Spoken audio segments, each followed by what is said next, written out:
the Sports Talk with Devan Wade briefcast. Liking parody, ground cheese, and Any given Sunday, anything can happen. What we think so far. Lakers, were they oversold? Welcome to the Sports Talk with Devan Wade briefcast. Welcome aboard, welcome aboard, welcome aboard. We are back in the saddle again. Devan Wade with you. It's been a minute. We sent out a sample video on YouTube.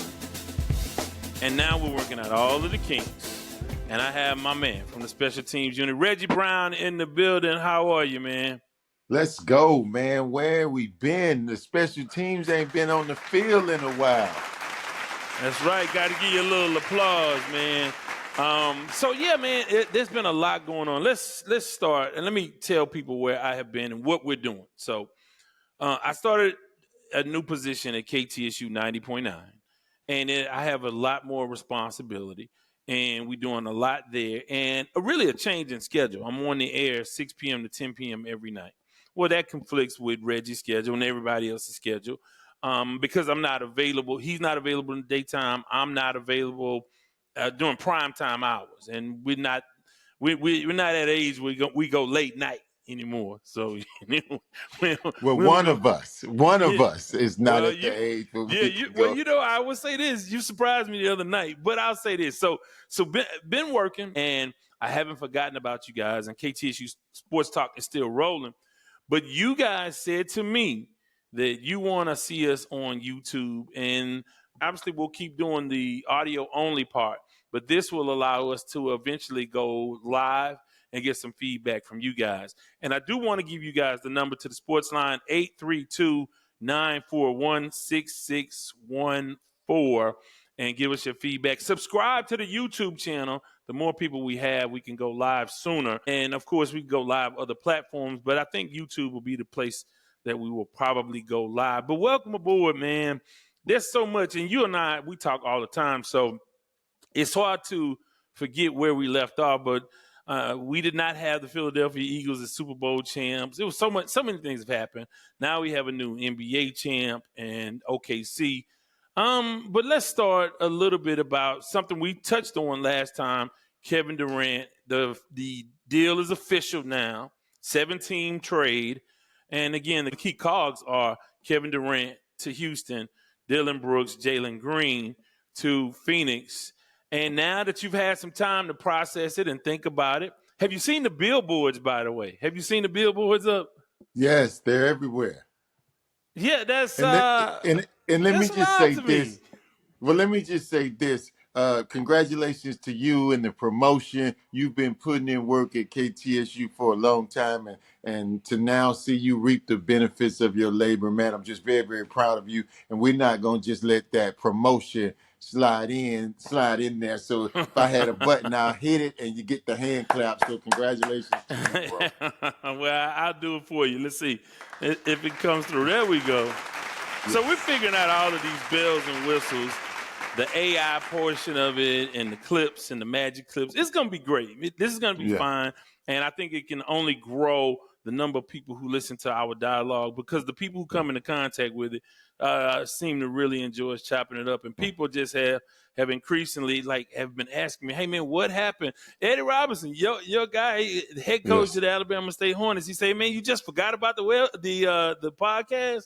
Yeah. And we get into it. We're doing it. We've been working on it. You and I have been working behind the scenes for quite a while to get on the same page. Well, you international, bro. You international. The people, you got to get the people what they want, bro. Come on.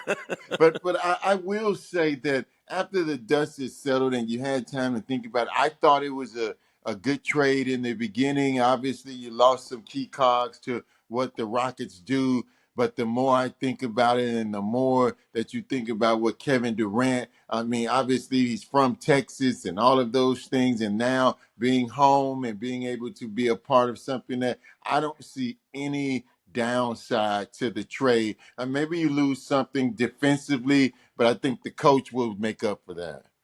Well, they also have made some other moves that I think really shore up some of their shortcomings. So they were a poor shooting team. What they did, in addition to Durant, is, of course, the Steven Adams extension. Fred VanVleet, he got his extension, but they added Clint Capella and Dorian Finney-Smith. So they really are saying they want to be able to go big and really hit the offensive boards. They weren't a really good offensive rebounding team. And then when you don't shoot well and you don't offensive rebound well for a lot of second chance points, then you have a big hole, despite the fact that you're the second best defensive team in the entire NBA. So I think that the other moves will be quite significant as well. Do you think they're done? Because Kevin Allen on Sports Talk always says, "Hey man, I'm not sure that they're done." Do you think they're done for now? Well, I think they need one more proven scorer. You need somebody who can come off the bench and get about 15 points or so when Kevin's down. Obviously, he has had the injury issues and he misses some games. So, what happens when that inevitable thing happens? Who's going to carry you? Who's going to keep it Inevitable. together? And so, yeah, and so bringing in another score, proven score, I think is the next move for them. But I do think, even as constructed now, you have to think they're in the top three in the league and definitely top one or two in the West. Yeah, and I tell you what, this is going to be a crazy upcoming season because in the Eastern Conference, Tyrese Halliburton is done for the year. Man. They've made that announcement. I don't know when Jason Tatum may come back. Now you see, obviously, Dame Lillard, he's let go. I don't know what he has left or how he'll end up. So it's a lot of shakeups in the Eastern Conference. I thought that New York I didn't think they did a good job in finding a coach, but now they got Mike Brown. That might be a good fit in the East. In the West, there's some teams on the come, and there's still some moves to be made. A lot of people. What do you think Cooper Flag is going to do for Dallas? Because that team can be dangerous too if healthy. I mean, I think he's a baller, man. I think that at such a young age, he's proven what he could do. Obviously, it's on the college level, and we've seen this before. That type of guy who has the, for lack of a better word, the hype and all of that kind of stuff. You think about Morrison that Jordan drafted, who was really gifted and talented and flamed out. But I think he's a different kind of guy. I've seen him dunk on brothers. He don't play when he go to the rack, and so I think he got the total package, and I think he's going to do a great job. I do want to go back to you made a statement about Halliburton, man. It really put a damper on that game 7, man. We didn't get a chance to talk about that. As being a former athlete and even just as a fan, to see that happen to that young man in that moment was really just heartbreaking. And for me, it took a lot out the game, and I really felt for him and that team. I still thought OKC would have won the game anyway, but that was tough to watch that happen. Yeah, he was hot, man. He was on Yeah. fire. He could have had one of those transcendent games. We'll Yes. never know. And they'll be talking about that in Indiana for an eternity. Yeah. One that got away from them because I would imagine that all of the Indiana Pacers fans think that they would have won the game if Halliburton played, especially getting off to that great start. But it's wide open in the NBA. Surprisingly, with these new teams, these up and comers, were quite exciting. I mean, you talk about Yeah. for so long it's been Golden State and Cleveland or Miami, and obviously Denver jumped up and won, and I mean other teams have, but it's just a few of those teams, the Lakers have always kind of been up there for the last few years. This year, OKC, you had New York finally kind of get a little bit better. Indiana did what they've done. No Boston. Boston fell to the background. Right. And still, I don't think the NBA suffered. I think Well, I we are think making a trend. initially at the beginning of the season, I think it took us some time to really get adjusted to what was going on. The games weren't really exciting as we were, because the NBA has always been player driven. And I think now the NBA is more team driven. You have good all around teams, and you have to get used to that whole thing right there, that whole dynamic. But once we got used to it, I thought that towards the stretch, it turned into a really, really good season. Yeah, and I think it sets up with the moves that the Rockets have made. Obviously, Golden State, the Lakers are faded, but Denver's going to be in the mix somehow. Dallas is going to be in the mix. What's going to happen with San Antonio and Wemby and all of them? At some point, they'll jump up. OKC is going to have their hands full trying to win the West again.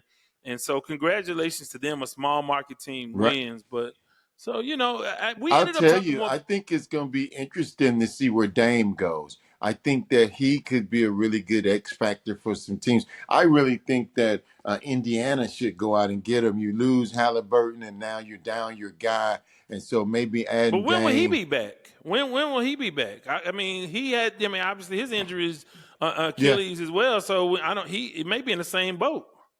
you I think he's mean, going to be out the entire year? I don't know the prognosis. I would have to look at it, but yeah, I don't think he. And then it takes some time to really recover to Yeah, get back to. And yeah, then he's yeah, yeah, older. We've seen the best of Dame. I yeah. think that. I mean, you saw it like Derrick Rose, how he had flashes, but was never quite the Never the same. same. Yeah, yeah, And he yeah. was a lot younger than Westbrook. But so many other things going on. I don't want to sleep on this. I want to sleep on the Astros. Now, hey, coming off of a sweep of the Surprising, man. Dodgers, they swept the Surprising. Dodgers. What do you think about the Astros, man? This is an unbelievable run, man, because we don't know these guys. We know a handful of them, but there are a lot of guys we don't know. Well, one of the things I think about is culture. And in my profession, I always talk to them about it doesn't matter who's at the head, who comes in. If the core pieces continue to do the things and keep the climate and culture together, then you continue to be successful. And you think about the fact that in the last 10 years, the Astros have had three different head coaches, and all three of those coaches have been successful for obviously for various different reasons. I could start, There you but go. but Y'all won't I, stop. I, And I you're an H-Town guy. I don't know. You and hey, Kevin I'm Allen, just y'all gonna go saying, through that. Yeah. I'm a Yankees guy. Let's get that right. But I do just think that climate and culture plays such a big part in what the Astros are doing and the people in that clubhouse, those veterans, and then the fact that they keep shipping veterans out and it just keeps churning along is absolutely amazing.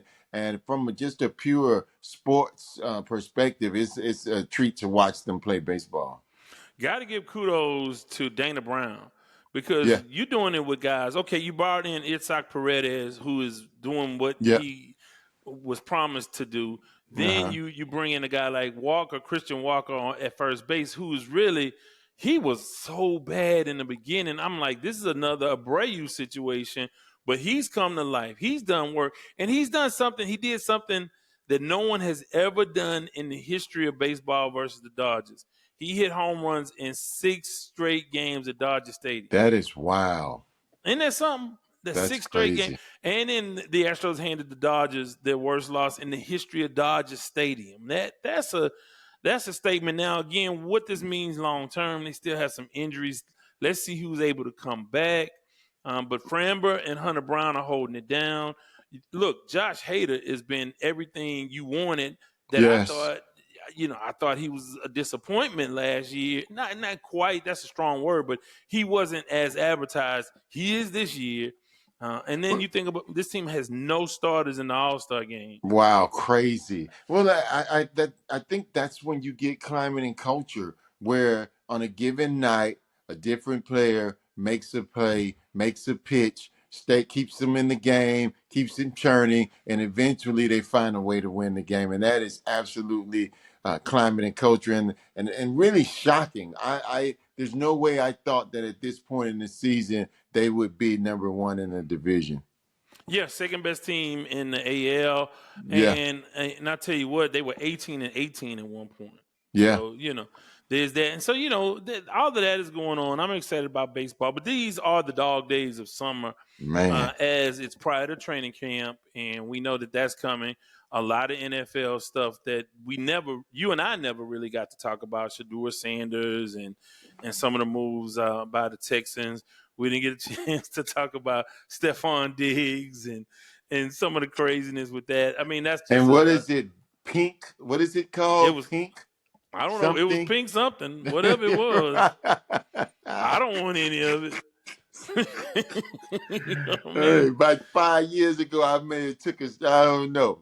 Yeah, nah, Yeah. I never mess with the pink stuff. Whatever that is, when the Right, pink stuff right, guy. right, You know what I mean? But right. no, it's just a lot going on, man. And Well, I let have to me tell ask you, you man, this. You brought it up. What do you think about Sanders?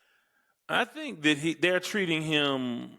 I mean, okay, so there are layers of reasons why, right? Yes. A lot of people subscribe to the theory that they just showing him his place and all of that. And Yeah. I really don't think one thing that I know about the NFL, and you can attest to being a former NFL player, if you can ball at a level they They don't think you can care. ball at, they don't care about nothing. They None of do that. not care. You remember, like, there was a linebacker killed somebody in a Yeah. DWI. I Yeah. don't think he missed a game, or if he did, it was after there was pressure on the league. But he went on with Right. his career. Look at Ray Lewis. The NFL does not care. They're not trying to send messages. This is not about morality, unless you No. want to talk about the Colin Kaepernick thing. But that was not even about them having this. We're going to show you. This was about Donald Trump putting pressure on the NFL. People Right. forget about that. And they forgot about that in November, too, by the way. When they were talking, all the bros talking about, Trump this, Trump that. Nobody talked about Colin Kaepernick and how he said, get him the hell out of here. Right. Ship his ass Right. out of here. He said that. Yeah. And Yeah. if you remember, okay, Kaepernick, he knelt down and then he opted out of his deal, which was a bad idea. He shouldn't have opted out, but he Right. opted out. But he had completed the season taking a knee. It wasn't even a as big an issue until Donald Trump brought it up, and then Jerry Jones got involved, and then it kind of snowballed, and that's where I think the real pressure came from. And I think in the end, I don't think he really wanted to come back, because if you wanted to really, really come back, you could have come back. But I say all that to say that they're not trying to send Sanders a message. Nah. They probably And maybe what's even more crazy is they trying to send his daddy a message. right. That was the really crazy part of it. Yeah, I don't think it was any of that. I think that he got punished. We've seen the NBA do this for a long time. They will punish a really productive college player for staying in college too long, and they will draft a high schooler with more potential than a guy like, I always go back to Shane Battier. Shane Battier, he was never a superstar, but he was a really quality, high productive player in Yes, he college was. and in NBA. He was not a Yeah. bust by any stretch, but he was penalized because he stayed in school. And you drafted a bunch of guys. Some of them made it. Some of Yeah. them didn't. So you get punished because I think Shador is as close to his ceiling as maybe any of the other guys. The other guys in their imagination have higher ceilings.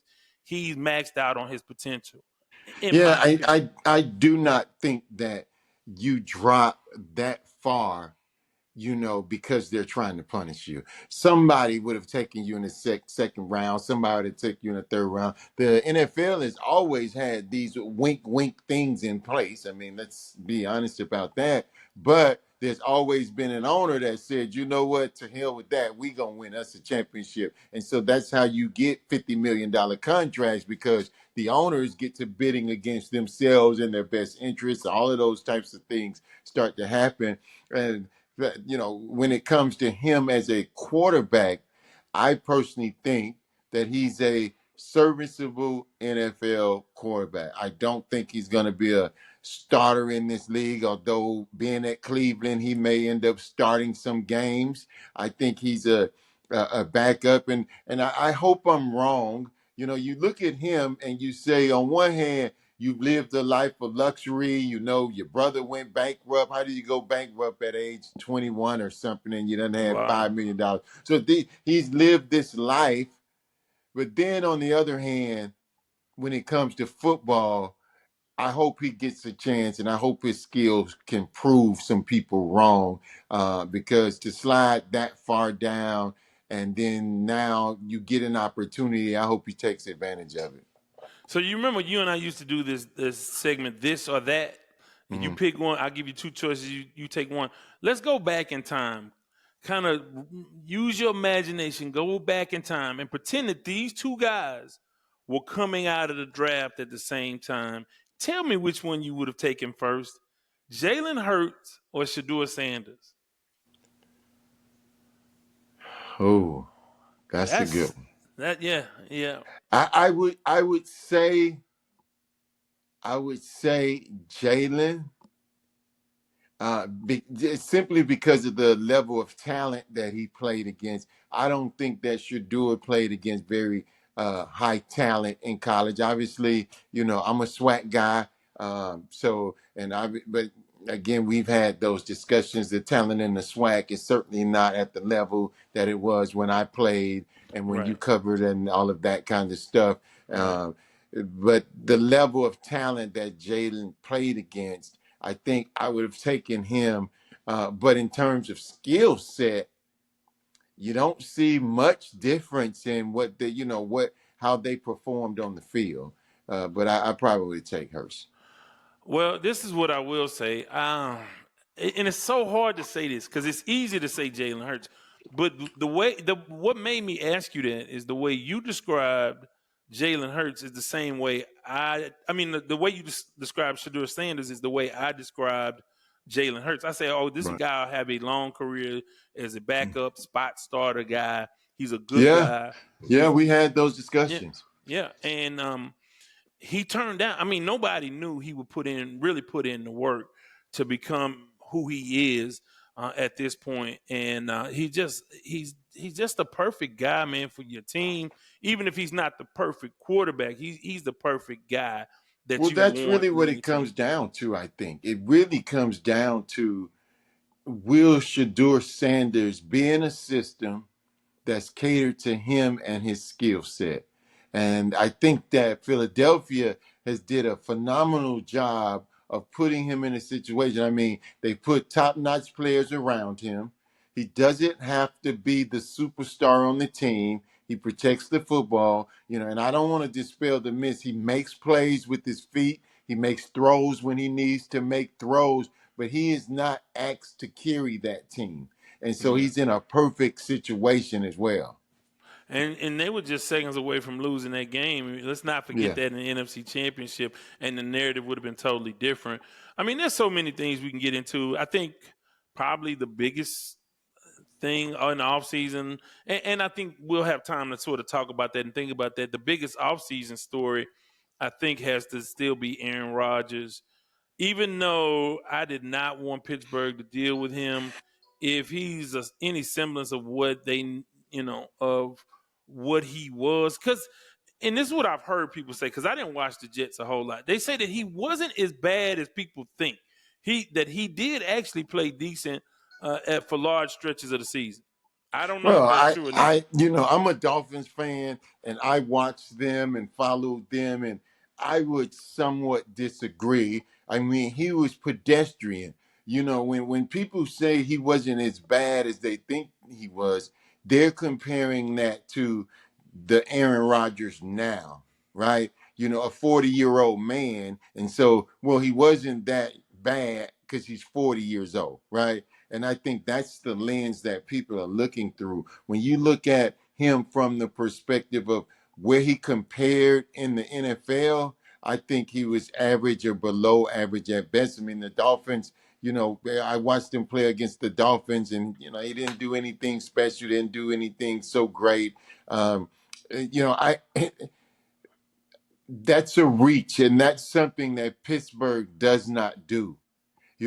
They build climate, they build culture. I think that Mike Tomlin might be panicking. They talk about his record now. He hasn't won a playoff game in the last, what is it, 6 years or so. And so, it may be a panic situation where let's try to get somebody in here rather than doing it the Steelers way of grinding it out, finding players, doing the right things. And if you do those things, you win a football game. I just think that Pittsburgh has really struck out when it comes to the approach at quarterback. Would you have stuck with Justin Fields or Russell? Because I probably would have Yeah, drafted a yeah, quarterback and stuck with yeah, of Wilson. course. Yeah, I think that was the move. But that says something about this field. And it really says something about, to go back to this Sanders. If there's no doubt in my mind that Mike Tomlin can control his daddy, and him. So that's when I know that the Pittsburgh Steelers didn't see a lot in Sanders because they could have took him in the third round, the fourth round, the fifth round, right? But Right, they right. didn't. And so that spoke volumes to me when they didn't take him, when they certainly needed a quarterback and a young quarterback. So that really killed the myth for me of what was going on. But then two, I think that it's just they're reaching for something, and I just don't think that Aaron Rodgers is it. Yeah, and then of course we're going to talk a lot more about that. And I don't know if it's desperation, but it seems to be a love affair between Mike Tomlin and Aaron Rodgers. He seems to like him, sort of circled him. I don't know. You don't know what went on behind the scenes in those discussions, but as an organization, since Big Ben and really before he retired, they did not really address it adequately. Well, You they've had tried. I think they've tried. I mean, what do they where they had call them? Pickens, Kenny Yeah, Pickens, they've and tried. It just hasn't panned out for them. But I do want, before you go, I do want to talk about Angel Reese, man, and this rebound tear she's on. man. Well, like I said, obviously as a Houstonian, disappointed that with the expansion, the comments weren't included in that. That was Um, crazy. I hope the league always remembers what that team meant to this league and what it meant. We remember what it meant to the city Of course. because it was a crazy time. It really was a crazy time, and the fans were just. And I've said this before: the loudest arena per capita that I've been in was the Yes. Comets Championship, and I mean, now there at the Astrodome, it was louder. But even for the Rockets games, you remember when they won their run? That was like a fashion show. Yeah. Celebrities showing up, and you had Johnny Lunch Pail at the Comets game. They come in their work clothes, and Yes. they were passionate about that team. But back to the play on the court, I think she's found her lane. I Yeah. mean, I think she probably still has a bit of a misconception about her place in the hierarchy of the WNBA. And in relation really to Caitlin Clark as well. That's not a popular take at the barbershop with the bros, but the Very reality unpopular.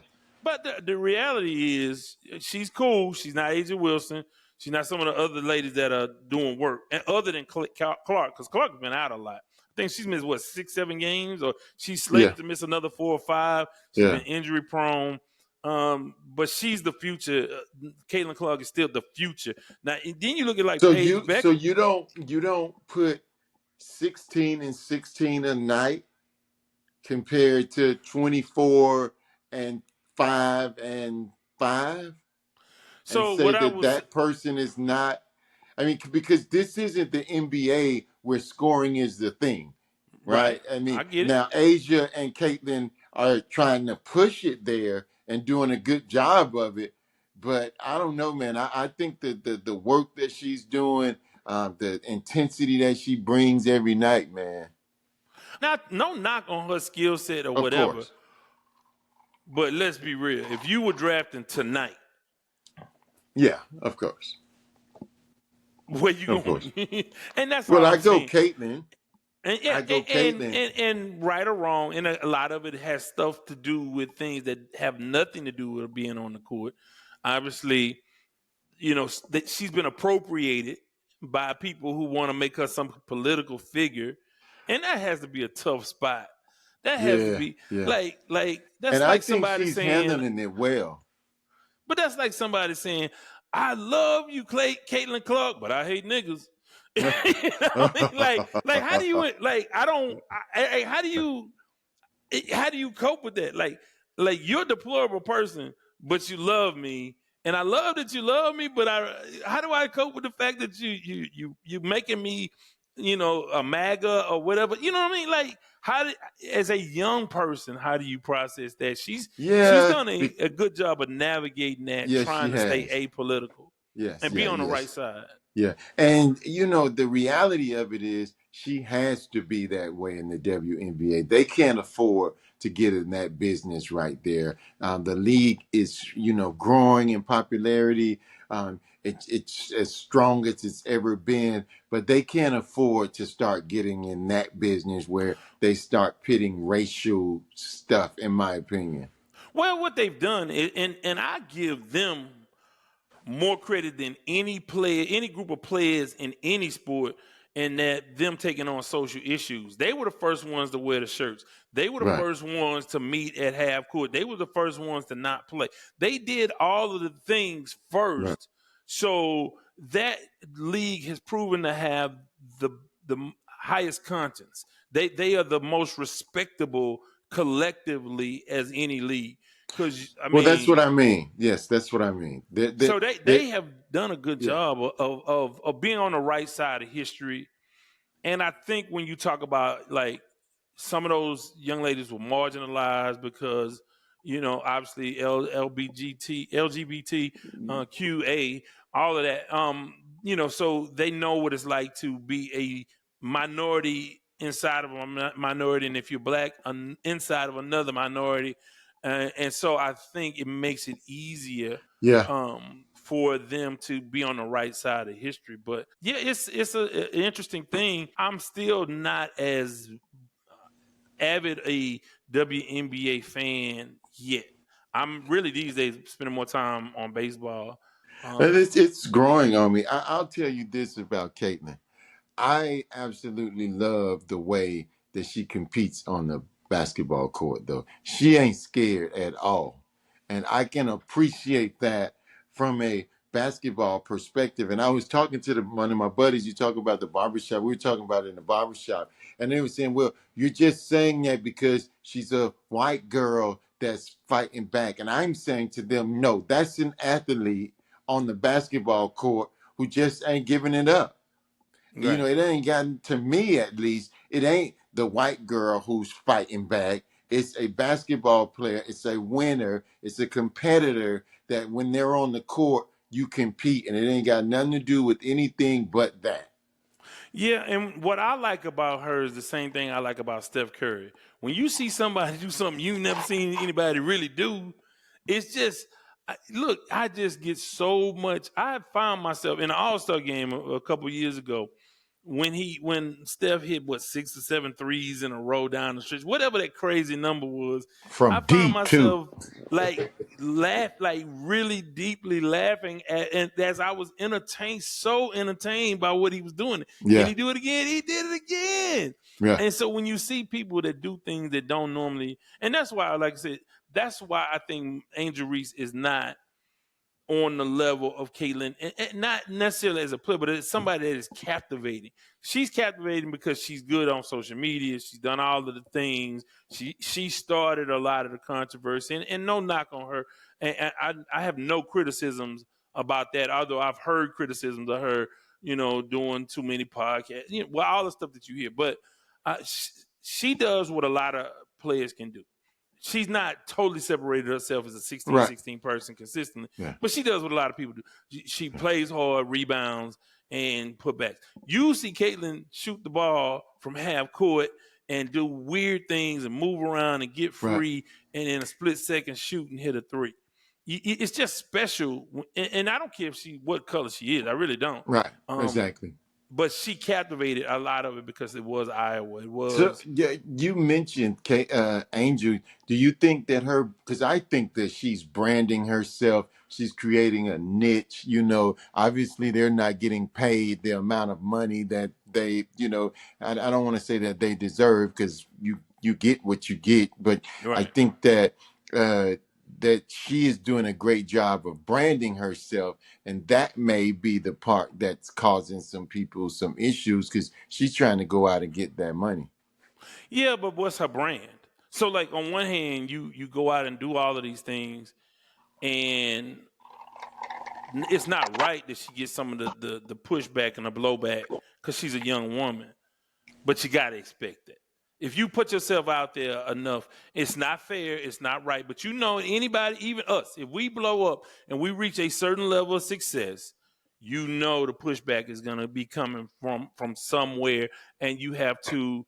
I can't go on the podcast and cry about, oh man, people don't like my sports takes, but because I put myself out there.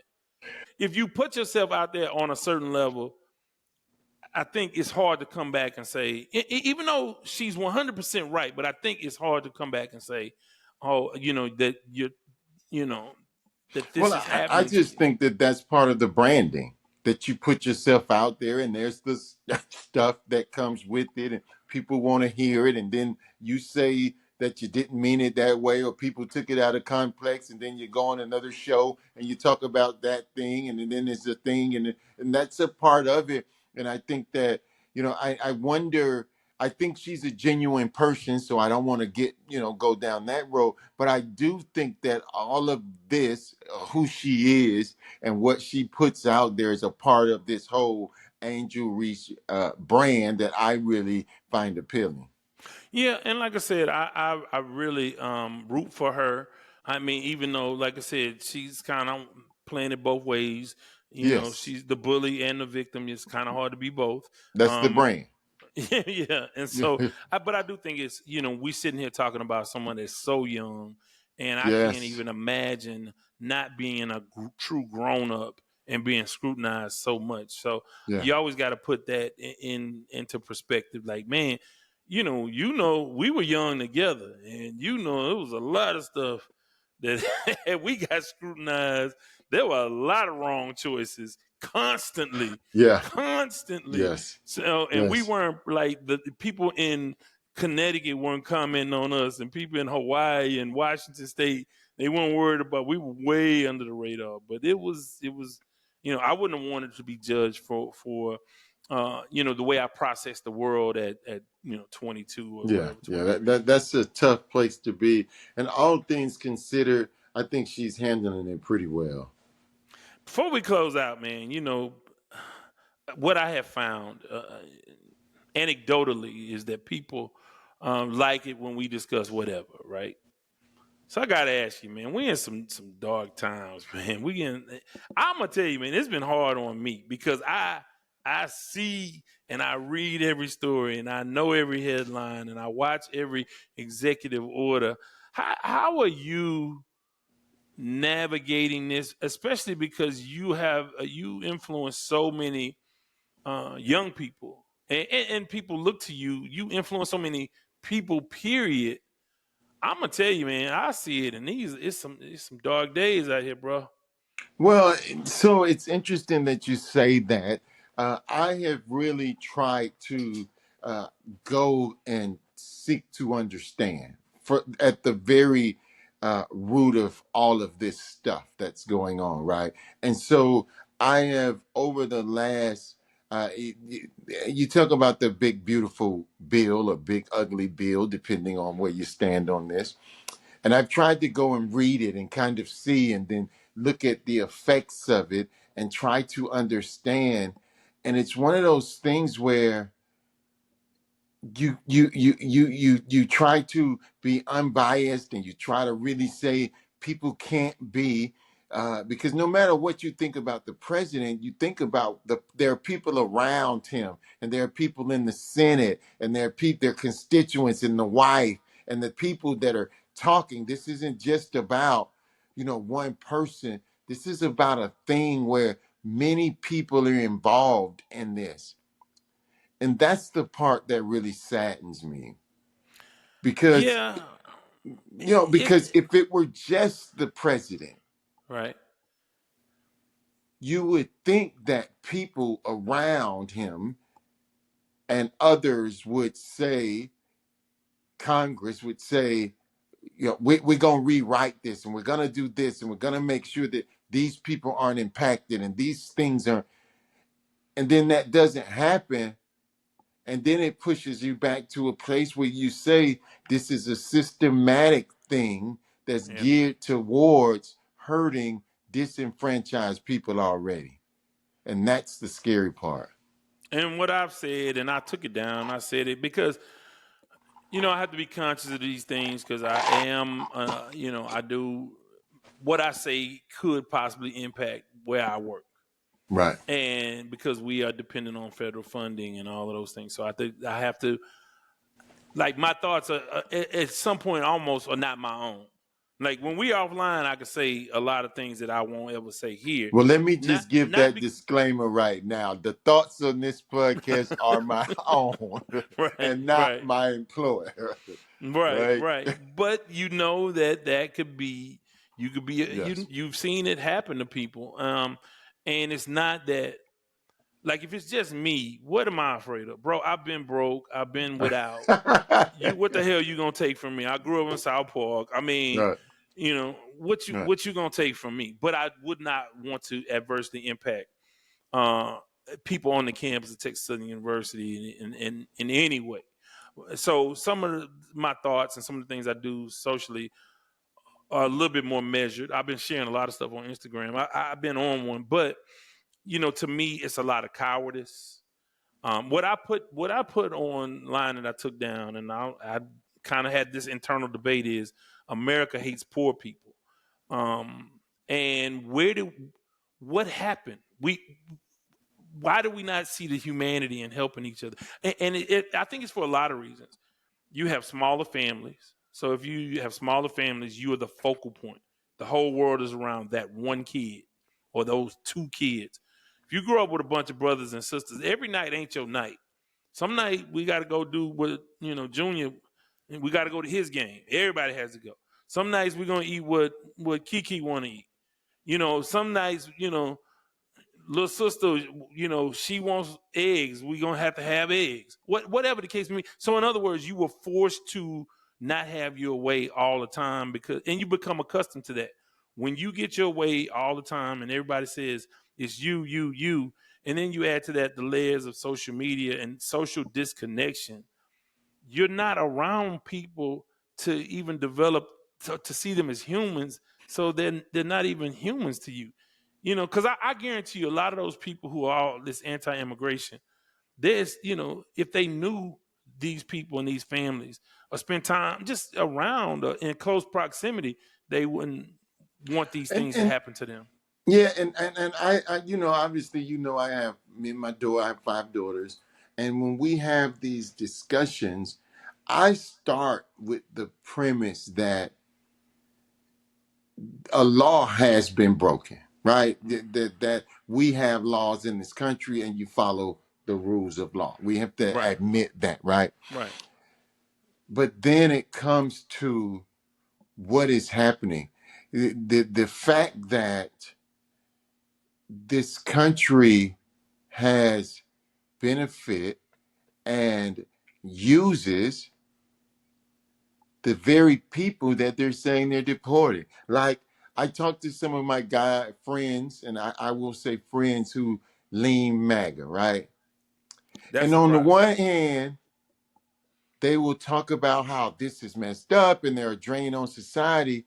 And on the other hand, these same guys have businesses and they employ them to do the work at a much cheaper Yeah, labor. yeah.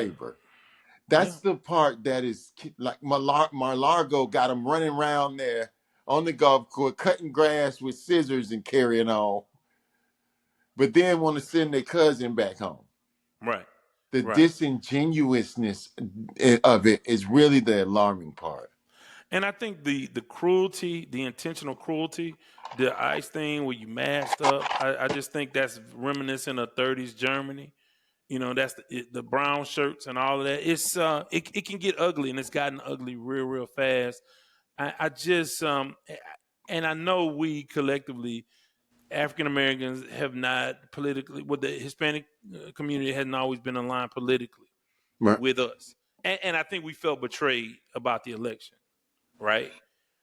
But I will say this: How soon they find out though. well, and people are taking joy in that, but I I don't. caution I caution them in this: they come for them today.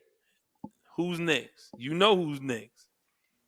They started, trans. Well, they started with LGBT, and they were so organized to push back. It didn't go their way. So then they went to trans athletes, and all kind of, they really went hard in the paint for a number of years on trans.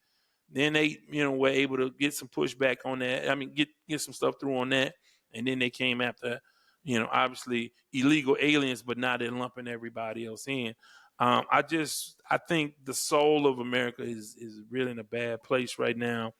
And on that note, I've been looking at retirement communities in Costa Rica. Hey, if you left the country, where would you go, man? As a I'm married older man, not as a young man, because okay. You got to get that disclaimer. You got yeah, to get that disclaimer. yeah, You know, right. you know, for me, I'm gonna want to be around some black folks, man. I might go Hmm. to Puerto Rico, Jamaica, somewhere like that, and experience the Caribbean and all of those things, that come with that, the food, the customs, the music, that stuff. I could see that. Costa Rica, man, the average temperature was what 78 degrees or 75 degrees or something. Hey man, I'll Yeah. be eating some damn plantain. Hey, hey, Hey man, I hey. grew up. I grew up with nothing but brothers, so I'm good. I didn't Yeah. grew up in South Park. I know, you know what I mean. So I don't. That doesn't. I've checked that box for my What life. I would one day we gonna have to have the trans in sports conversation. I really think it's interesting, and I think that I'm not sure if I think that's the appropriate way that it should be. I, Well, what I think and why I've never really made it an issue because it's really like we can have a philosophy on what we believe about it, but in reality, it's not even a real thing. You're talking about 5 or 10 people or whatever. It's the numbers are so low that it did not warrant the kind of energy it got and traction it got during the election. And I never wanted to feed into that. And I think what people take away is it's about how they feel. They don't do the sort of the footwork, the leg work of understanding what the doctors are saying. What are the hormones really saying? What are, do they have a distinct advantage? And that's when you get into the conversation with medical professionals. So when they try to get me to comment on it, I'm not gonna have that conversation because, quite frankly, I've not done the leg work. It's easy for me to say, "Man, look at the shoulders on that young lady," and be like, "Hell no." It's easy for me right. to say that. And then you look at some of the things that was clearly unfair. But then you have the the young lady that really was a woman, but her levels didn't always test. See, it gets into like you got to get into your medical books when you talk about that kind of stuff. From a moral standpoint, I think the easiest way to handle that is to provide a lane or a subcategory. Um, I hate to say it, but separate but equal, but that's not cool either. But I don't know. In lieu of really understanding the subject matter, and I don't think a lot of people care to really learn about it. I just think that it's a tough thing to talk about. I It mean, I is. don't you don't want a man having an unfair advantage over a lot of women, Right. and you don't want that. But is it really? I mean, it gets complicated. A lot of stuff I've never hey, I'm hands off on a lot of this stuff. I don't know. I mean, I've not devoted a lot of energy towards it, other than to say it's not something we should have been voting for or against in presidential Yeah. election, That's and a fact. and that they really, really disproportionately were effective with that campaign. Like, you know, like I'm a middle aged man and I probably only met like 3 trans people in my life, bro. So like that's not even something that it's not a sort of epidemic or whatever. How many? Can you think of how many you've met in your life? I can think of maybe 3. I only knew Well, one kind of close as a coworker. yeah. One, Yeah.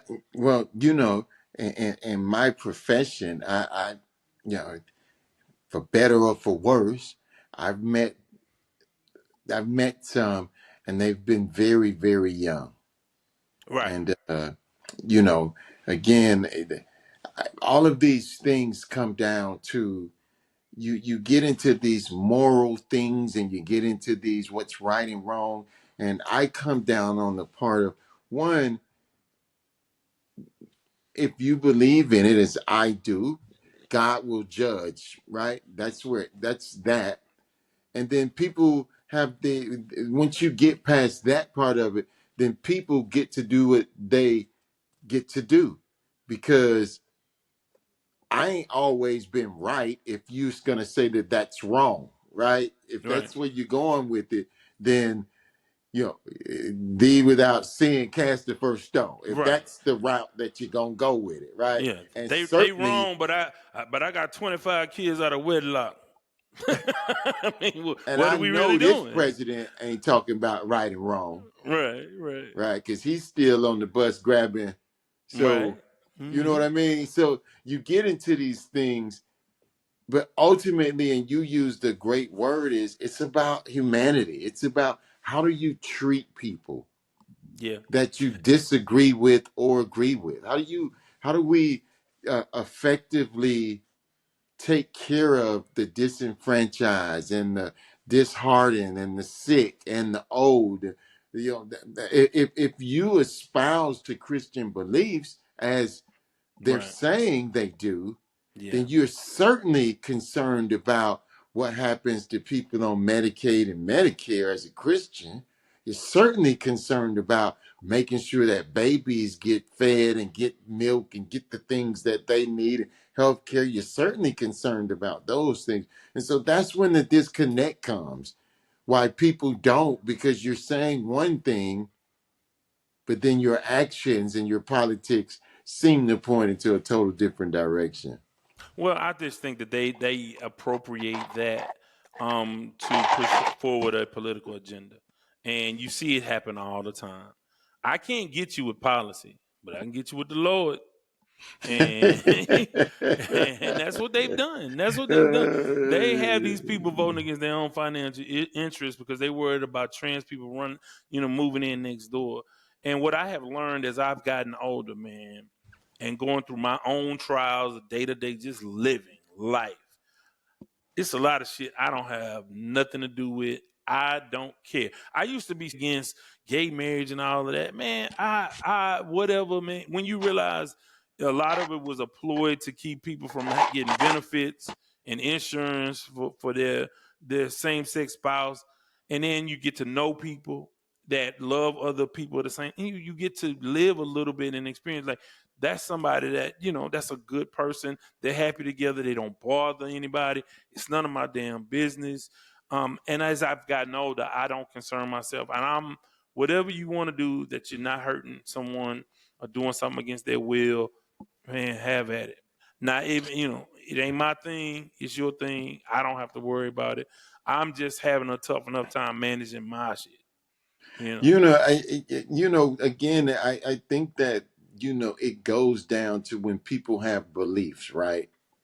When you say that I think this way because of my belief. And if that's the case, then how do you handle these things? And to just say it outright, how did Jesus handle those things? He didn't do and act the way that these people are acting Right. about it, is where I'm going with it. Right. He Right. said to them, hey, look, here is what it is. Here's what's going to happen. Now go and be good and live your life, right? Right. I And got a that's book it. for you, man. That mapped out how all of this was. This was predicted years ago, and I got a book that I'll share with you that you could read about Christian nationalism and how they have used it. This was their wedge Yes. issue. Really, it was abortion. More than the gay thing, it was the abortion thing. Yeah. And now they use and abortion is really a tool of control, And I worry about. And the other thing I worry about is if you wreck the economy, what's going to happen? The natural cause and effect of that is you're going to have more crime, and you are feeding the prison industrial complex. So it gets it's layers to this thing, man. And I hope our community can wise up a little bit and kind of mobilize. And you walking into the trap by not educating yourselves. You're walking into the trap by spending all your time, you know, with all of the nonsense that is pouring into your brain at an early age. It's not just entertainment, man. When you ingest so much of that negativity and you create new norms, like just I mean, we had Too Short, we had we had some the Two Live Crew in Yes, Miami, sir. Yes, sir. Marquise. I ain't forgot Yeah. about that Marquise. Uh, Yes. but that was away from mom and dad and grandma and all of that. That wasn't on the radio. You that was you snuck off and listen to that when you with your boys or with your crew. Now all of that stuff is so mainstream and it's It's so wild. you don't have an alternative. See, we had an alternative. You could listen to that, but you could also listen to Public Enemy, or you could also listen to Poor Righteous Teachers, or KRS One, or Hip Yes. D, Dana, Big Daddy Kane had those kinds of songs. You had options, and now I don't know that there's a lot of options. The Flavor gatekeepers. Flav. Yeah, you had all of that, man. Yeah. Yeah. S1Ws. You know what I Yes. mean? Yes. Intelligent Brown, man, all of that. But Yeah. man, it was great to talk to you, man. And hopefully people can find something entertaining and informative about the conversation. And we're going to have a lot of them. I know it's sports talk, but I think we owe it to, especially in these days and times, to chime in on a couple of other things at the risk Yeah. of alienating people and running them off. But you got to do it, man. That's what Well, that's I think that we get to enjoy sports and everything that comes with it. But I will say, as someone who's given my life to sports, is that sports is a microcosm of life, man. It really, you deal with so much in the locker room, on the football field, and adversity and challenges and things that seem one way but another way, and you get to experience all of that. But within that realm, life is still going on, yeah. and you have to have people who are bold enough to say things in the right spirit. This isn't about, and when we speak and we've had these conversations, I'm not in the business of putting people down and sending people to hell and saying you. I'm in the business of how do we uplift a nation, Right. because you know for all of its ills, I would not rather be any other place than this place, Well, except. Costa Rica. Hey man, I'm gonna send you some videos. You come down there. You can be an expat with me, man. But Hey man, I don't know. I don't know if I'm gonna I'm gonna have to. We're gonna have to do a podcast in Costa Rica. That's gonna have to be my excuse. We're doing a podcast down there. We're gonna but go like I watch the said, soccer game. yeah, you know what I found though, and we'll close on this. But I found that you don't realize the impact of your words on or Right?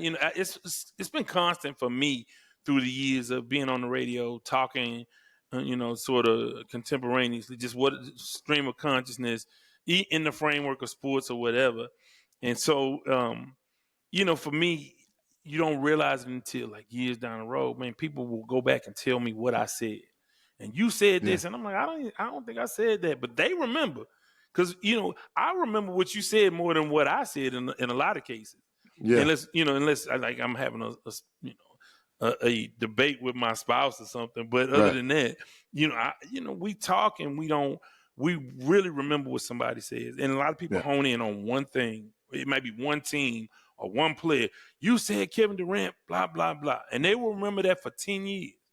And, Yeah. and also, like I said, people have come to respect the fact that I'm able to articulate my views, and they know that if I have somebody that I indulge these conversations with, they'll be the kind of person that can carry their weight, and they can know how to articulate themselves as well. So hopefully it can do some good for somebody. And if nothing else, we got sports out of the way early, Right. right? Well, and two, I hope that as we continue to get on this platform and talk about sports, and we give people some time to let their hair down and see some barbershop talk and some good banter. But then, as we sometimes do veer off into these different topics, I really hope that people can see civility, Yeah. that we can disagree and be all right, or agree and be all right with whatever, except for Orange Man. Yeah. Well, it's hard for me to combat, like like if you want to eliminate me, it's hard for me to say, you Right, know, we can agree to disagree on the fact that you want to destroy me and my right, people. Anything short right, of that. right. Exactly. If we just have like legit policy disagreements, but we're way, way beyond that these Well, days. and then so again, we can go down another road, but let me just say this. I do think that what has happened to, and I don't want to put a number on this, but I think that what you said earlier was so true. That people hear the one thing, right? Hmm. They hear the word abortion and they totally say, I can't be a part of anything that is with that. And inadvertently, they sign up for other things that they don't Right. know anything about, Right. right? And You're on the so I wrong team. really Yeah, think you're right. that that is what is happening in this country, is that people are signing up for things. If a person says, I can't get with abortion because of my moral compass, that's a point of view. Right. And I, to a point, like, I'm not with abortions at 6 and 7 months unless it's detrimental to the mom. If you done waited the 6 or 7 months, you got to go ahead and have that baby. In my opinion, you can't just, okay, I don't. At that point, my belief is that that's a human being and you got to have it or whatever, right? But that's my belief.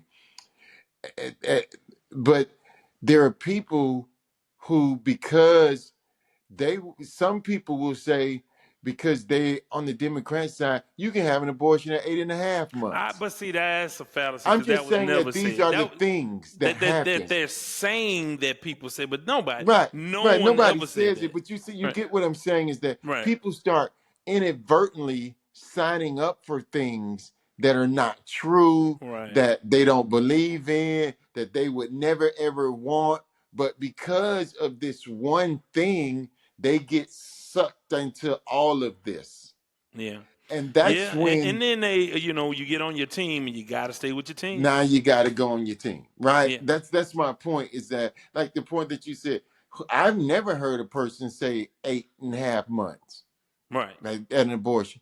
Right. But now you find yourself having to defend that because that's what they said. And then we start getting into Yep. these And crazy that's how yeah. conversations. So that and then they do the best job of fighting and having arguments on their terms.